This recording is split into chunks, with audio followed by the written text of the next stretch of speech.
இந்த துவையல் சுண்டக்கான்னு சொன்னீங்கன்னா நம்ப மாட்டாங்க.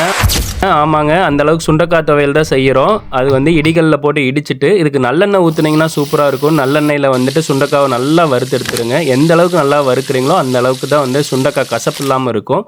தேவையான அளவு நம்ம சின்ன வெங்காயம் எடுத்துக்கலாம். இது வந்து தூயமல்லி அரிசிங்க. நான் வந்து தூயமல்லி அரிசியில சாப்பிட்டுட்டுருக்கேன். இப்போ அதே எண்ணெயில வந்துட்டு நம்ம கடலப்பருப்பு, வரமிளகா போட்டுக்கலாங்க.